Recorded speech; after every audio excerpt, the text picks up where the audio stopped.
Ekele gị Igbo ndị ọma na-ege ntị.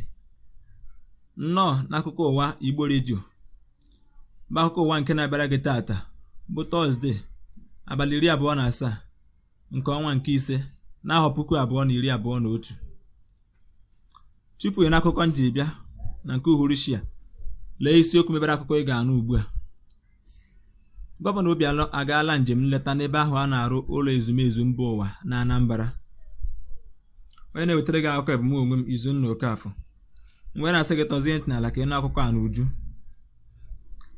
Aka na-achị steeti Anambra bụ Gọvanọ Willie Obianọ ekwupụtala ma gosipụta obi ụtọ ya banyere etu ọrụ si aga n'ebe ahụ ọchịchị ya na-arụ nnukwu ụlọ ezumezu mba ụwa na steeti Anambra.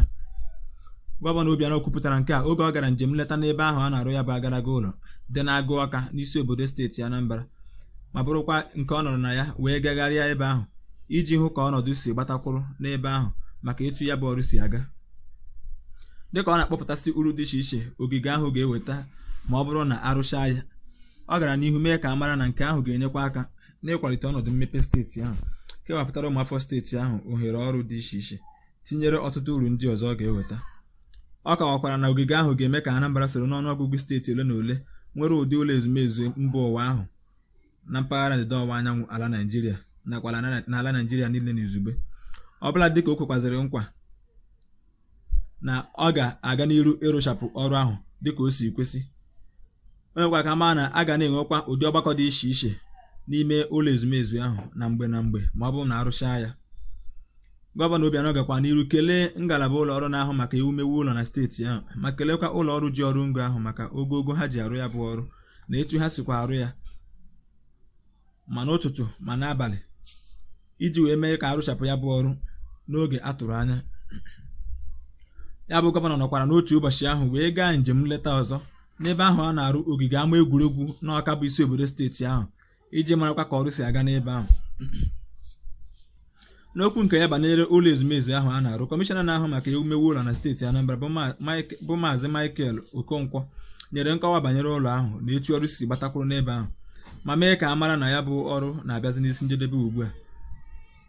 Ọ kọwara na ogige ahụ ga-abatanwu opekata mpe mmadụ dị 10,000 n'otu oge, nwee ebe a na-atụ ndụ mmanụ, nwee ebe a na-emesapụ ahụ, nwee ụlọ akụ, ebe a na-ere ihe na ebe a na-eme ụfọdụ ihe ndị ọzọ dị iche iche ma n'ime ụlọ ezumezu ahụ ma na mpụta ya, bụ nke ga na-eme ka ebe ahụ na-agawanye n'iru oge niile.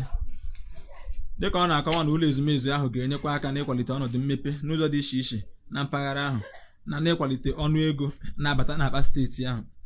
Kọmishọna Okonkwo gara n'iru mee ka mara na Gọvanọ Obianọ nyere mgbe a ga-arụchapụ ya bụ ọrụ ma kwuo na a ga-agbasi mbọ ike ịrụchapụ ya bụ ọrụ tupu oge ahụ eruo.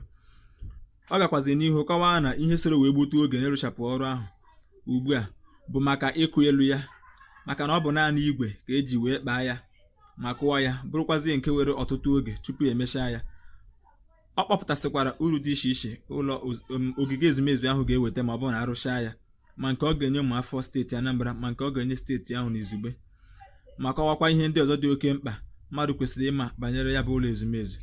Ọbụla dịka o kwupụtazikwara olileanya o nwere na a ga-arụchapụ ya bụ ọrụ tupu oge akara aka. O wee bụrụ etu a ka nsịkwa ekele gị maka isonye anyị n'akụkọ ụwa nke uhuruchi taata bụ nke bịara gị site n'ụlọ mgbasa ozi Igbo redio. Igbo ndị ọma na-ege ntị, tupu apịachie m lee isiokwu mebere akụkọ ahụ ị nụrụ ugbu a. A gwara m gị na Obianọ agaala njem nleta n'ebe ahụ a na-arụ ụlọ ezumezu mba ụwa na steeti Anambra. Mgbe na-asị gị daalụkwa maka isonyere anyị n'akụkọ ụwa nke uhuruchi taata. Ndeewo. Onye wetara gị akụkọ bụ m onwe m, Izunna Okafọ, site n'ụlọ mgbasa ozi Igbo redio. Rahụọ nke ọma.